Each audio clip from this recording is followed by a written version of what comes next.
Bloomberg Audio Studios. Podcasts, radio, news.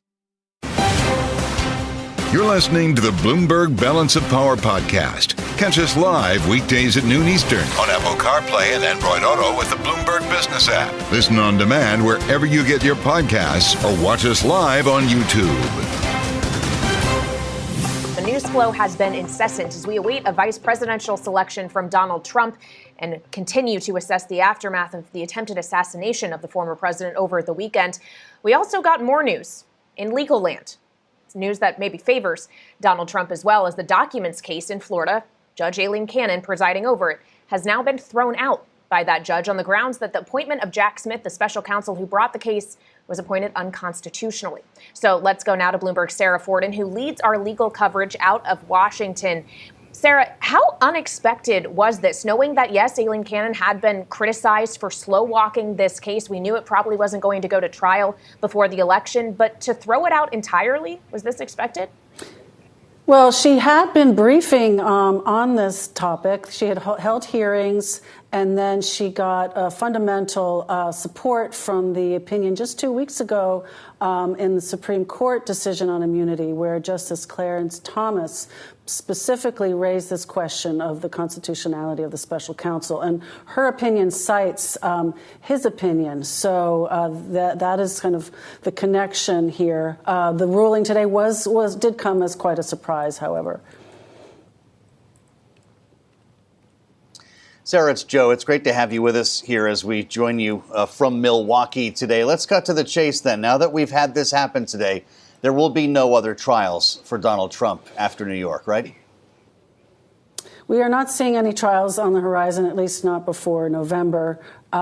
This ruling does also raise a question for the January 6th case and whether that will become an issue in that case. But first, more likely, this whole question of the constitutionality of the special counsel is likely to head back to the Supreme Court, where at this point only Justice Clarence Thomas has raised this issue, but certainly there are other conservatives on the court who may well agree with him. Well, and it's important, Sara, to consider here, and we were discussing this with a member of the House Judiciary Committee, Congresswoman Victoria Spartz, earlier on the program, the suggestion that a special counsel's appointment may have not been in keeping with the constitutional duties of Congress to have some kind of role. Would that then throw into question, say, the special counsel that brought the case against the current president's son, Hunter Biden, David Weiss? Would it call into question special counsel Hur, who was investigating Biden's own handling of classified documents? Just how far could this extend? So we're taking a look at all the other challenges to special counsels, and the famous, special counsels have been used throughout American history to review some of our most controversial situations. But in the case of David Weiss, the Hunter Biden special counsel, he was actually a U.S. attorney who had been approved and confirmed by the Senate. So under her reasoning, he would be okay to continue his work. Her point was that Jack Smith was a private citizen. There's no basis for a private citizen to be kind of lobbed into a prosecutorial role unless Congress has explicitly either confirmed that person or passes a law saying that this is an acceptable role for a private citizen. Mm-hmm. So, Sara, what's the next important stop on the road here in Donald Trump's legal journey? Is it sentencing in New York in September? Well, first of all, we are expecting Jack Smith to appeal this particular ruling. So there will very likely be more action in the Florida classified documents case. Mm-hmm. And I think there's a question over whether they are going to try to get Cannon removed from the case and start over. So, of course, all of that would take a lot of time. The next step in the hush money case in New York is for the District Attorney Bragg to respond to the immunity question there. We are expecting Judge Merchan to hold hearings on that, so it's likely the sentencing could even be postponed longer. With us live from Washington, Sara, thank you. Bloomberg's Sara Forden here on balance of power. As we turn our attention back to the Republican National Convention here in Milwaukee, I'm Joe Mathieu alongside Kailey Leinz with the calm before the convention. Joining us now, Ashley Davis, former Homeland Security official and former White House official in the Bush 43 administration. Ashley, it's great to see you in Milwaukee. Thank you for joining us here at the table. I'm sure you're very busy throughout this week. We remind our viewers and listeners that you were the second person in the door at the brand new Department of Homeland Security. Of course, in the wake of 9/11, which was a game changer for security, what happened on Saturday, the attempted assassination of Donald Trump, will be a game changer again? I think so. I mean, actually, so I don't insult any of my former colleagues, I was actually employee number one at the White House Office of Homeland Security after 9/11. Most forget that the department wasn't created until 2003, which is very important these days because when the department was created is when they put in place the National Special Security Events, which is what the convention is. Both conventions are right now. So there's $75 million that have been given both the Republican convention and the Democrat convention for the Secret Service to take the lead with other security agencies to make sure that this facility as well as Chicago will be very safe. I think the problem right now is the fact that do we have any confidence in the Secret Service? And so I think that's my question. But I think the fact that you have to ask that openly is terrifying. Absolutely. I mean, what happened Saturday, first of all, it's where I grew up. So I know the area very, very well. The fact that there's very limited, and I'm sure you've heard this many times, and so as your viewers, there's very limited buildings there. So the fact that there was, a football field and a half, that this person is really what it is, away from the president. And this morning I saw that the Secret Service is still blaming local law enforcement, which to me, one, we have to remember the Secret Service are the people that actually put the perimeter in place, and two, they cannot say that this is the local law enforcement's fault. It is a major security breach that stops at the top of the Secret Service. Well, it also raises the question as to when that breach should have potentially been intercepted. If it really was physically at the location, that individual shouldn't have been able to access the roof with a semi-automatic rifle, or is it a failure in intelligence gathering before that? The idea that there could have been this threat out there against Donald Trump that wasn't accurately assessed. I guess just where in the process is the flaw?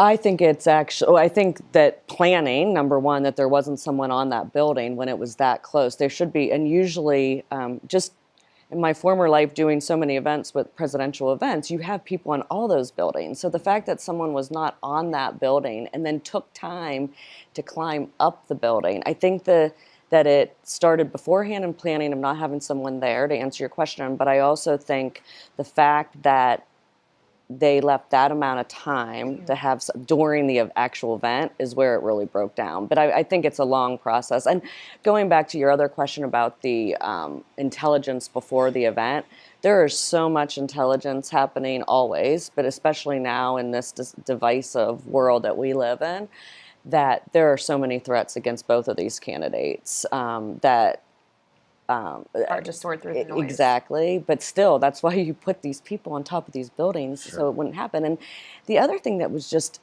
crazy to me, and a bunch of former Secret Service people were saying it today as well, is the fact that they let him. It's an iconic photo, what happened of him standing up, and that's amazing. But there could have been 3 shooters, even though the one was dead at that point. So that in itself was a failure. Absolutely. I mean, I think this is going to be I can't imagine what's going to happen with the investigative people at the Department of Homeland Security, Inspector General, that will do a report on this and see what happened. I mean, it's a major failure. Is it time to rethink this entire apparatus? Kailey mentions we spent time with Congresswoman Spartz earlier, and I asked her if it's time to renew this debate over whether members of Congress should have security details. I don't know if that would be part of the Secret Service or part of the Capitol Police. I know it would come at extreme cost, but to your point, the threats continue to increase. Absolutely, and if you talk to any members of Congress, they're really nervous right now. Can we afford to do that, or can we afford not to do that? look what we spend money on. So I would Yeah. think that we definitely can afford if it's a priority. I don't think that you would probably do Secret Service. I mean, obviously, there's Capitol Police that do the Speaker of the House and the Majority Minority Leader in the Senate. So I think there's still different levels of security with the Secretary of State is actually security through the Secretary of State. The Treasury Secretary is through that. It's not all Secret Service. Yeah. So you may be able to do different. Private security, I mean, if I was a member of Congress right now with a high enough profile, I would be outsourcing my own security through my campaign money. Well, think of Senator Mitt Romney, who has had to fund his own security for him and his family. This is a very real thing. So as we consider the security of ourselves right now, as we are in Milwaukee for the Republican convention, we all have had to contend with, I'm sure at this point, the perimeter, and maybe have had some items confiscated in the case of my aluminum water bottle, even though it was empty. Oh, I didn't know about so that. for anyone who's entering the perimeter here Sorry in to hear Milwaukee, that. don't bring your water bottles. But the point is, we're here for the Republican convention, which in many ways is likely to change in tone this week as a result of what happened. But there are some things that still need to happen, including the selection of the vice president. We're expecting it's going to come at some point today. Donald Trump has said as much. How did the events of the last 48 hours change your thinking about who it's likely to be?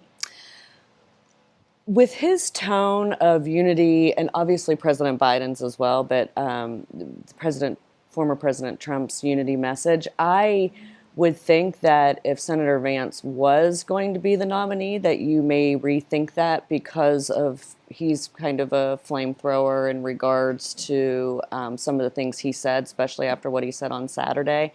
From what we all understand, we're going to hear this afternoon, late afternoon, about the vice presidential candidate. Yeah.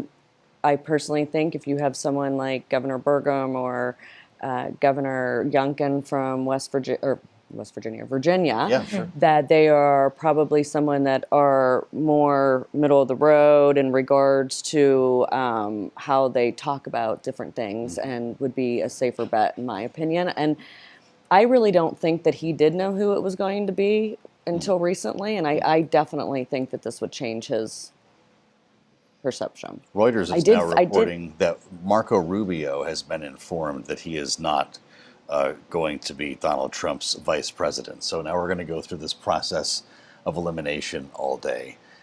It would be classic Trump for this to be no one from the short list. Totally. Right? That he had us off the scent the whole time.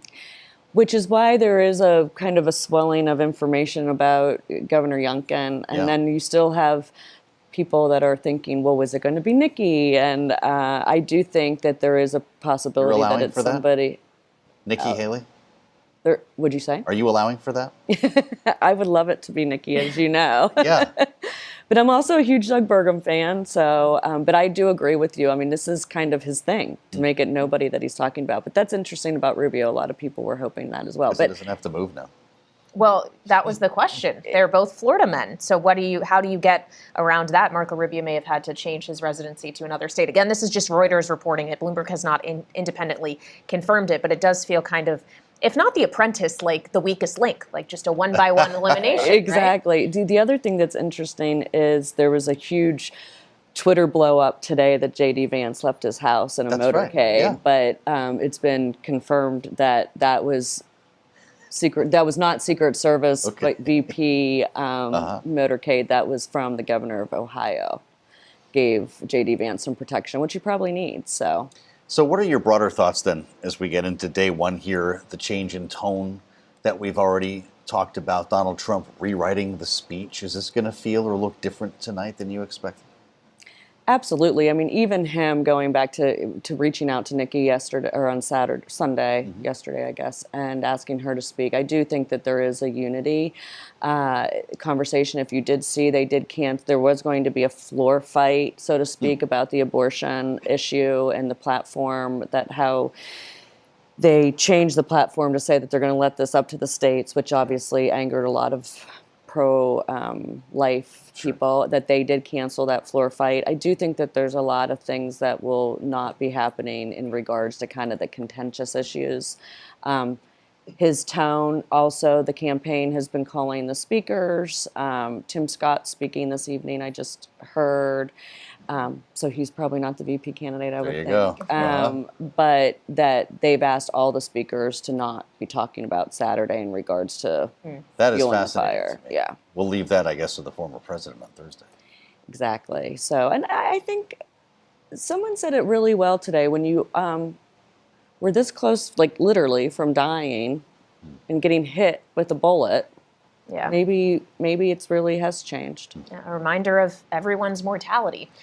Absolutely. Ashley Davis, former Homeland Security official.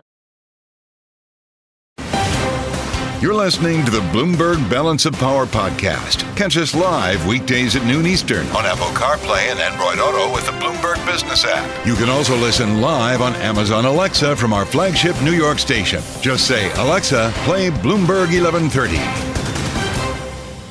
On a special edition of Balance of Power live from Milwaukee, I'm Joe Mathieu alongside Kailey Leinz as we keep our eyes on Fiserv Forum, where day one of the RNC is happening just a couple of blocks from where we're sitting here at Bloomberg TV and radio in the field, and we assemble our political panel at this important moment. Rick Davis is with us right now, Stone Court Capital partner alongside Jeanne Zaino, political science professor at Iona University and senior democracy fellow at the Center for the Study of the Presidency and Congress. It's great to have both of you with us here.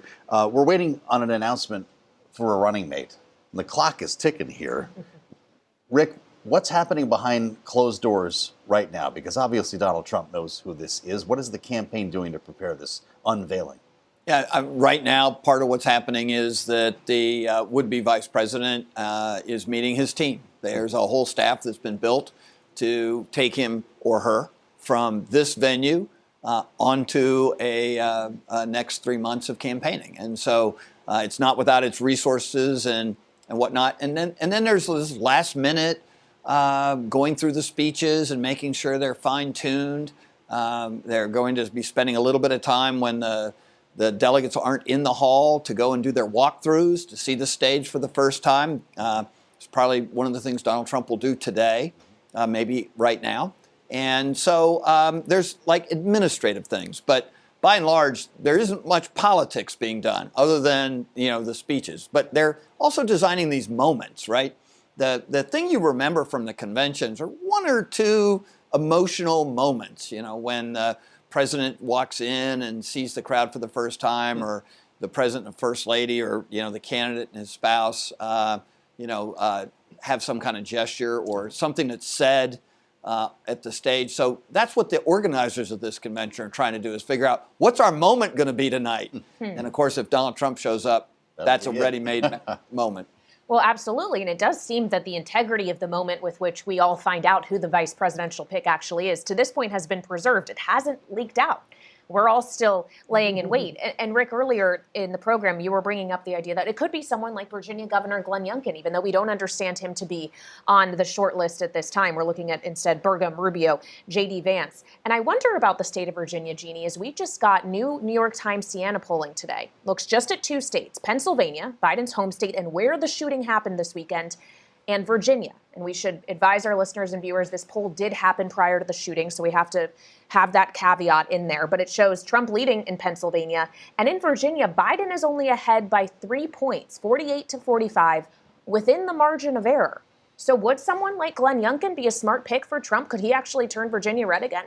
He could. I mean, it is fascinating. I was just looking at this poll. I mean, the idea that Joe Biden is losing at this point, according to this poll, we have to say Pennsylvania, his home state, and then next door, nearby, Virginia, which Democrats, of course, it is really, I think, in my mind, a must win for Democrats. So should that go red, that is a huge problem for the Democrats. And so that does make Glenn Youngkin an attractive, appealing vice presidential candidate. I'm also curious, does the shooting over the weekend change Donald Trump's mind? I mean, all things being equal, if that had never happened, perhaps he had made his choice and stuck with it. But do you move away from somebody like J.D. Vance with a much tougher rhetoric to somebody like a Glenn Youngkin or a Doug Burgum, who have this sort of less rhetorical, strong statements that they've made that may be off-putting to moderates? I also note that they have now added Nikki Haley to the lineup to speak this week. Not that she's in the running to be VP as far as we know, but that's another interesting turn. So he does keep us waiting and watching and wondering. And I think when he gets in there, whether it's tonight or later this week, it is going to be one of those moments that Rick was just talking about that we all remember, especially given the fact the entire nation is rooting for him health-wise, considering what he has just survived. Donald Trump did an interview with the Washington Examiner in which he said he rewrote his speech. It was going to be a humdinger, he said. Rick, honestly, it's going to be a whole different speech now. It's a chance to bring the country together. I was given that chance. I don't know if you believe the words you're hearing, but he has a moment, a delicate opportunity here to seize on. How different do you think that speech will be than it might have been on Friday? Oh, I'm suspecting it's probably substantially different. I think you can't imagine what impact just escaping death has on Donald Trump or on anybody else. You can try to put yourself in that mind frame. But certainly the organizers of the campaign, the managers and the speechwriters and the folks who are charged with getting the most bump out of this convention as they can, they haven't missed that point. And the last thing they want is a divisive political speech where Donald Trump goes up to the podium and eviscerates Joe Biden. And so no doubt everyone's aligned on this. Donald Trump probably feels this way. The campaign's going to want to see something different. And so it's not just Donald Trump's speech. Whoever has been crafting the vice president's speech is going to be having to echo that. It may change the lineup of who introduces the vice presidential candidate. Currently, we had Donald Trump Jr., another pit bull of the Republican Party. I wouldn't be surprised to see a change made there. So I think you're going to see a kinder, gentler Republican convention moving out. No, nonetheless political, but definitely tonally different. Well, and what goes for Republicans also probably goes for Joe Biden as his campaign, at least in rethinking your tone and the way in which you message, be it a threat to democracy or anything else. And I would point out that while we await to hear Donald Trump speak at the convention later this week, we will hear more from Joe Biden this evening as he sits down for an interview on NBC with Lester Holt after hearing from him 3 times within the last several days since the shooting, including an Oval Office address last night where he was talking about unity.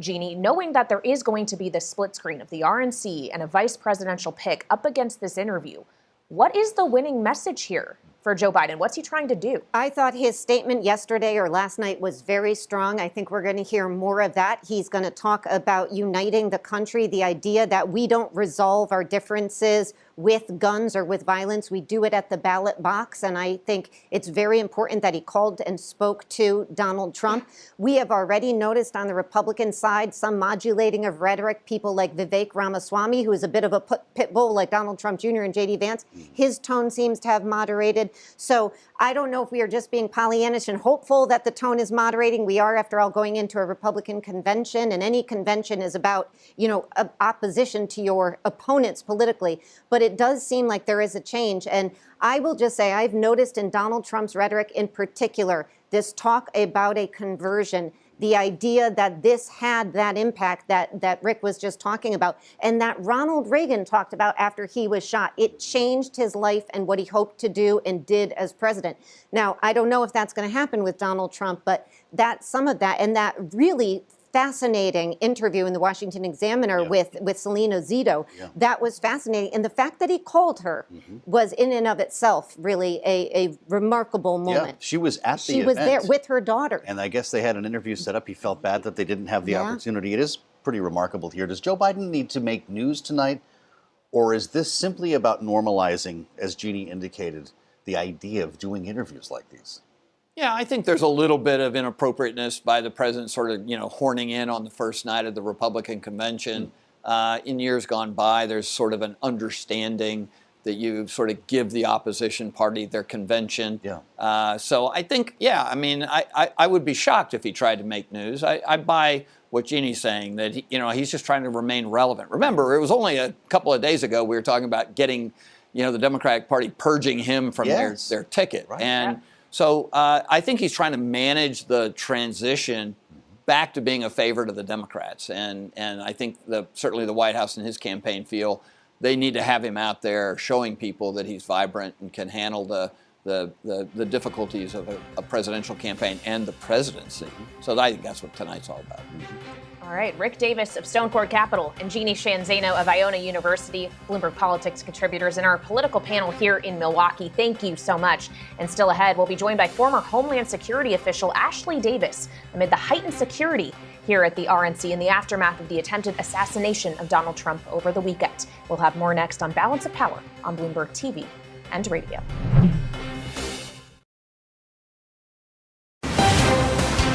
You're listening to the Bloomberg Balance of Power podcast. Catch us live weekdays at noon Eastern on Apple CarPlay and Android Auto with the Bloomberg Business app. Listen on demand wherever you get your podcasts or watch us live on YouTube. Now joining us live on set here in Milwaukee is a member of the House Judiciary Committee to help us react to this news and get things underway here in Wisconsin as the convention kicks off. Republican Congresswoman Victoria Spartz of Indiana is with us now. Welcome to Bloomberg TV and Radio, Congresswoman. Thank you so much for being here. We have a lot to discuss in terms of the convention taking place over the next 4 days, but could we first get your reaction to the dismissal of Donald Trump's case down in Florida? Well, at least we have some common sense judges, because unfortunately our judicial system been weaponized, and it's really an American people see it. So I think this is very, fortunate that we now can at least have real conversation, and what they're doing to President Trump is unbelievable. We, as a member of Judiciary Committee, we have so many investigation looking on these issues and how what Department of Justice is doing. This is really dangerous what's happening in our country. This is not in the democratic constitutional republic that should be happening. That's happening in third world countries, but not in America. So I'm glad to see that happening, and I think it's a good step forward. Do you not believe the independent counsel is independent? Well, listen, we had these independent counsels, but we've seen that what is happening, including with all of this report, they still come from the same system. And honestly, in a lot of ways, even special counsels the Department of Justice appoints are still, I would argue, probably in some way unconstitutional and probably not as independent, because they still come from the same system, and the system became corrupt, I hate to tell you, and really not serving to protect people's rights and using very, very effectively politically. So would this discredit, say, Special Counsel Weiss, who brought the charges against Hunter Biden, or Special Counsel Hur, who authored that report about Joe Biden's own handling of classified documents and called him a well-meaning man with a poor memory? Well, listen, I would say that we need to really have a serious conversation about usage of special counsel. In last judiciary hearing, we actual Republicans brought up, some of my colleagues too, including me, the issue, how constitutional the special counsels are, and really should be we using them, because I've noticed what's happening. We have all this investigation going, so no one can ask questions. There is no transparency. Then statute of limitation expires, so no one is bringing charges, and there is no really consequences for doing some things that are pretty serious. So I think this has been very ineffective process. Congress needs to look how we can clarify that law and how the usage of special counsel. So I have really concerns with all of them, I'll be honest with you, and the results of the investigations and really lack of accountability in the Department of Justice. It's interesting to hear that you see that it cuts both ways politically.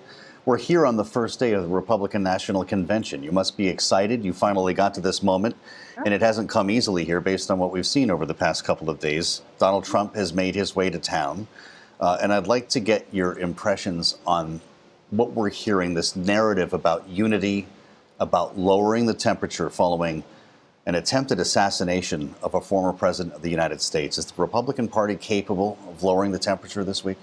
Well, listen, I mean, it's an election year, so people definitely, have a lot of excitement. But I think, it's going to be excitement for the future of our country, because we need to start governing. We have a lot of serious issues been punted for a very long time, and American people are tired.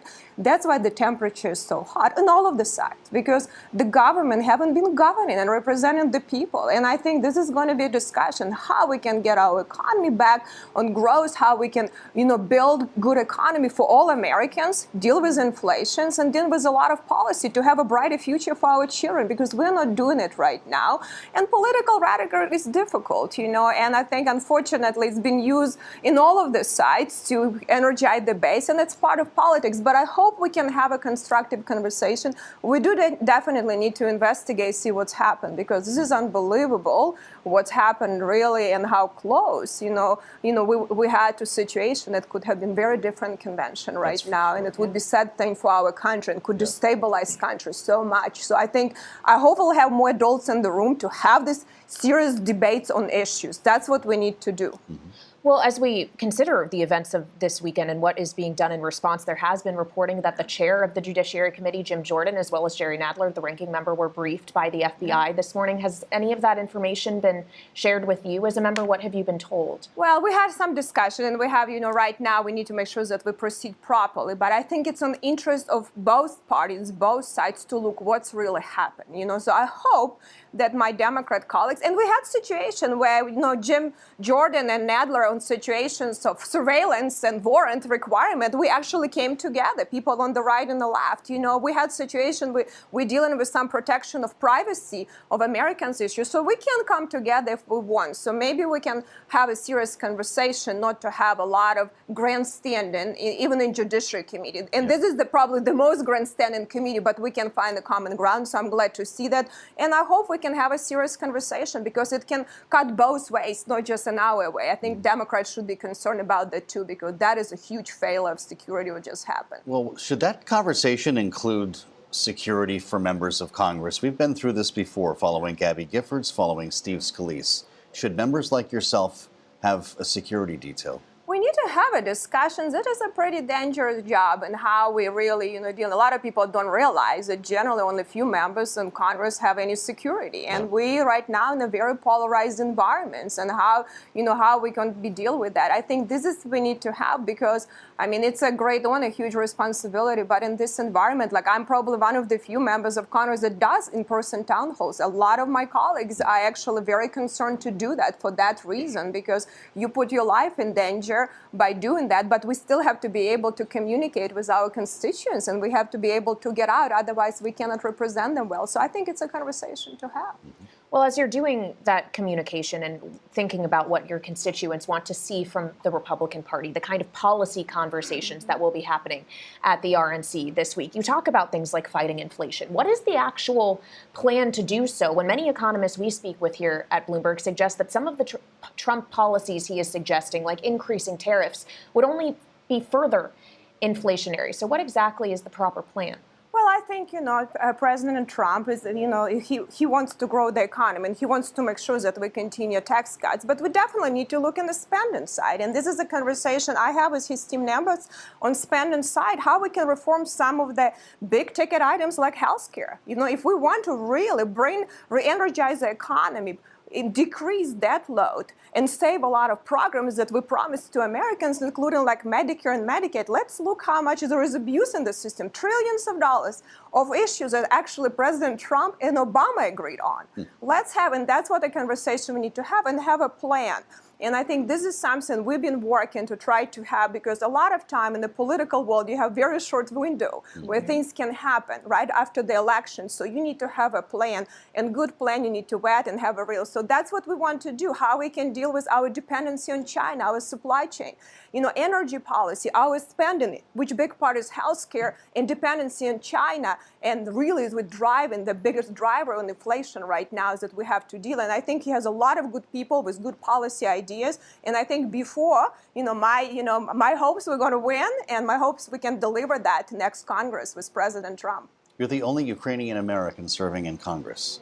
Will we hear about Ukraine at this convention? What will be the party's posture on this war? Well, I think this is a very complicated issue. I think, this convention we're going to talk about big issues like border, domestic issues, but foreign policy issues are important, and President Trump doesn't want to have wars. President Trump wants Europeans to step up, and he probably doesn't get enough credit in a lot of international issues, that he actually did a lot of things to deter Russia from further aggression. So I don't think that is not the main topic on the, in the mind of Americans right now, but it is a very important topic, and we have to figuring it out. We cannot have never-ending wars. We need to learn from $2 trillion, that we spend in Afghanistan. You believe he can end the war on day one, like he says? Listen, this is a lot of political things, that you say, but he will definitely will do whatever he can to really try to figure out how to resolve this situation, because this has become a very, very, very difficult and very, very bloody war, and millions of lives are going to be destroyed already. So do you think that Ukraine can count on a future Trump administration to continue the support the U.S. has provided up to this point in the war? From my perspective, I think Biden administration failed in Ukraine, deterred the war, the slow walk they ate. So I think President Trump will be much stronger on these issues, and I think he'll be willing to work with all of the parts. I cannot talk on his behalf, but I'll know that, a lot of things people don't realize is also Congress is involved in these issues. Actually, power of the person and war power should be in Congress anyway. And I think President Trump been working and talking to a lot of members of Congress on this issue too. So there is a political rhetorics, and there is also real, discussions. And I think these real discussions will be much better for Ukraine than they are right now. Are we going to get a running mate announcement today? I hope so, and I'm very excited about that. Where are you in the office pool? So listen, they're all lucky that I cannot be one. Otherwise, they will be all in trouble, But I will be a great ally to the administration, because I truly believe we cannot govern through executive orders. Congress needs to start doing its job. Actually, Chevron doctrine, the Supreme Court ruling Chevron doctrine showed us we are not doing our job. And I think we need to, this is instability for the country, to change policies with each administration. We need to discuss, deliberate, and deliver on some of the key policies that they have long-term effect for economy, for businesses, and predictability. That is very important, that our businesses, even sometimes maybe they don't like our policies, but at least they can react on them, not like retroactively do them or change them 3 times a year. That's not very good for the country. Understood. Republican Congresswoman Victoria Spartz of Indiana, thank you for being with us. I wish you a safe and successful convention. Thank you very much. Thanks for joining us today in Milwaukee. Absolutely, and thank you for joining us in our special coverage from Milwaukee, the Republican National Convention in day 1. Thanks for listening to the Balance of Power podcast. Make sure to subscribe if you haven't already at Apple, Spotify, or wherever you get your podcasts. And you can find us live every weekday from Washington, D.C. at noontime Eastern at Bloomberg.com.